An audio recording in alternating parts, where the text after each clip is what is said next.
이사야 13장 2절 3절 말씀 봉독합니다. 이사야 13장 2절 3절 말씀 같이 봉독합니다. 너희는 민둥산 위에 기치를 세우고 소리를 높여 그들을 부르며 손을 흔들어 그들을 존귀한 자의 문에 들어가게 하라. 내가 거룩하게 구별한 자들에게 명령하고 나의 위엄을 기뻐하는 용사들을 불러 나의 소용을 전하게 하였느니라. 아멘. 아멘. 오늘 말씀은 여호와께서 바벨론을 심판하시기 위해서 군대를 소집하시는 것을 내용으로 하고 있습니다. 첫 번째로 보면은요, 2절 전반부에 여호와께서 민둥산에 기치를 세우시고 부르신다 했습니다. 너희는 민둥산에 기치를 세우라고 했습니다. 기치를 세운다는 말은 전쟁에 참여할 군사를 모으는 길을 세우는 것을 말합니다. 바벨론을 심판할 군대를 모으신다는 뜻입니다. 민둥산에 세운다는 말은 멀리서도 깃발이 잘 보이도록 나무가 하나도 없는 벌거숭이 산에다가 깃발을 세우는 것을 말합니다. 누구나 잘 보이도록 분명하게 부르시는 것입니다. 저기 서 있는 깃발은 바벨론을 심판하기 위해서 하나님께서 군대를 모으는 깃발이야, 이렇게 알아볼 수 있게 만드신 것입니다. 이어서 소리를 높여 부른다고 했습니다. 많은 사람들이 분명하게 듣도록 모집하는 것입니다. 바벨론을 심판하기 위해 모집하고 있음을 모든 사람이 알도록 하시는 것입니다. 하나님께서 바벨론 심판을 비밀하게 하시는 것이 아니라 공개적으로 진행하실 것을 말씀하고 있습니다. 그런데 그 당시 바벨론은 세계 최강대국입니다. 누구도 도전할 수 없는 그런 강한 나라를 유일하게 하나님께서 공개적으로 저 나라를 심판할 거니까 군대는 다 모여라 하고 공개적으로 하신다는 것이죠. 하나님께서 하시는 걸 누가 막겠습니까? 만약에 바벨론이 더 하나님보다 강하다고 그러면 그러한 그 활동을 보면서 가만히 있지 않겠죠. 가서 뒤집어 엎어버리고 그리고 거기에 동원된 사람들을 다 죽이고 했을 것입니다. 그런데 하나님께서 그렇게 공개적으로 하셔도 바벨론이 어떻게 할 수 없는, 꼼짝하지 못하는 그런 상황이 된 것입니다. 하나님은 바벨론 심판을 세상이 하는 일로 진행하실 것입니다. 세상이 다 알도록.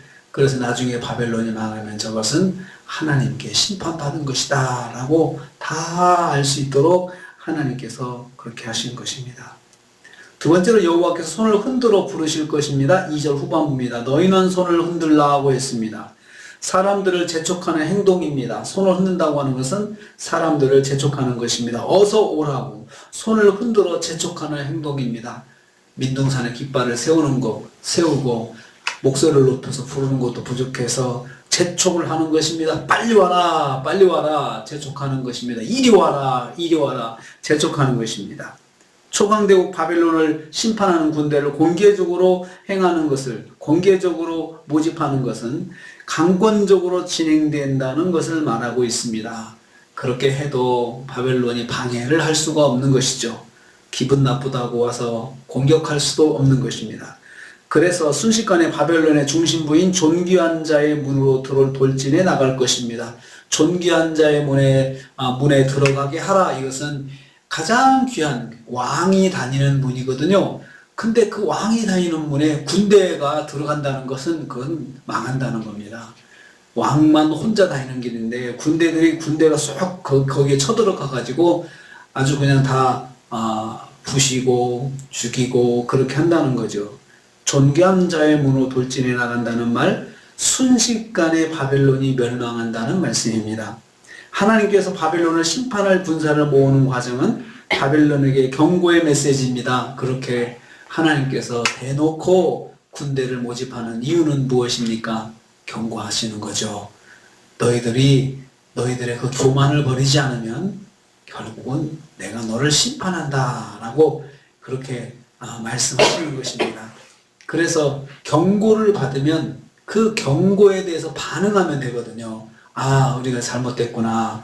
이 나쁜 것을 고쳐야 되겠다. 이렇게 생각하면 되는데 바벨론이 교만하다 보니까 그 경고를 듣지 못하고 그냥 계속해서 자기들 고집 따라 교만한 삶을 살게 되는 것입니다. 바벨론은 하나님의 경고의 메시지를 무시하고 교만을 부리다가 갑자기 망하게 될 것입니다. 교만한 자는 과정에서 보여지는 경고를 무시하다가 갑자기 망하게 되는 것입니다. 하나님께서는 교만한 자들에게 심판하시기 전에 꼭 경고하여 주십니다. 그리고 징조도 보여주시고 시간을 통해서 기회를 주십니다. 그런데 그 교만을 꺾지 않고 계속해서 버티면 갑자기 망하게 된다는 것입니다. 세 번째로 여호와께서 거룩하게 구별한 자를 사용하실 것입니다. 3절입니다. 이 군대를 모으라고 하신 분은 바로 여호와 하나님이십니다. 내가 명하고 라고 했습니다. 나의 거룩하게 구별한 자에게 명한다 했습니다. 하나님의 심판을 위해서 출정한 군인들은 거룩한 전쟁을 위해 부름받은 자들이라는 말씀입니다. 이 군대는 메대와 페르시아 군대를 말합니다. 나중에 이 바벨론이 페르시아에 망하거든요. 그들이 하나님께서 거룩하게 구별한 그 군인들이라는 것이죠. 하나님 믿지 않거든요. 하나님 알지 못하거든요. 그런데 그들을 하나님의 심판의 도구로 그들을 사용하셨기 때문에 그들은 하나님의 손에 붙들려서 거룩한 자들이 되고 있는 것입니다. 또한 그들은 여호와의 위엄을 기뻐하는 자들이다라고 했습니다. 하나님을 두려워하는 사람들이죠.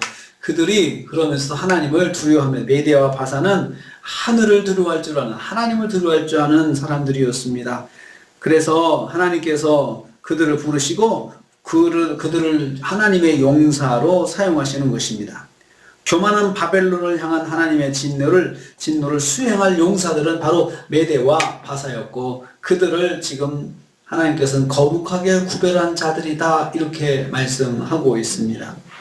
하나님의 일을 위해서 사용된 자들은 다 거룩한 자들입니다. 하나님의 손에 붙들렸기 때문에 거룩하신 하나님의 손에 붙들리면 다 거룩한 자가 되는 것입니다. 하나님은 하나님의 일을 위해서 하나님 믿는 하나님께 순종하는 자들만 사용하시는 것이 아니고 하나님을 알지 못하지만 그래도 하나님에 대한 두려움으로 자기들이 사는 자들 그리고 하나님의 일을 위해서 사용하는 자들 이런 사람들을 세상과 성속을 구분하지 않고 하나님 사용하십니다.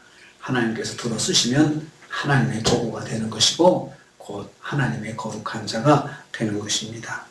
하나님의 일을 위해서 사용된 자들이 거룩한 자들입니다. 저와 여러분이 하나님의 일에 임명을 받고 하나님의 일을 위해서 사명을 감당한다고 하면 바로 거룩한 자가 되는 것입니다. 왜냐하면 하나님께 부름받고 하나님 손에 붙들려 사용되기 때문입니다.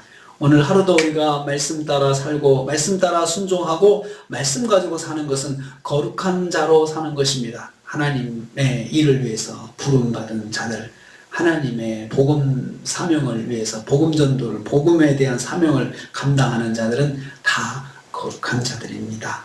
오늘 하루 거룩한 자로서 하나님 말씀에 순종하고 하나님의 말씀을 증거하는 삶을 살아서 승리하시는 저 여러분 되시기를 주님의 이름으로 축복합니다. 주님 감사합니다.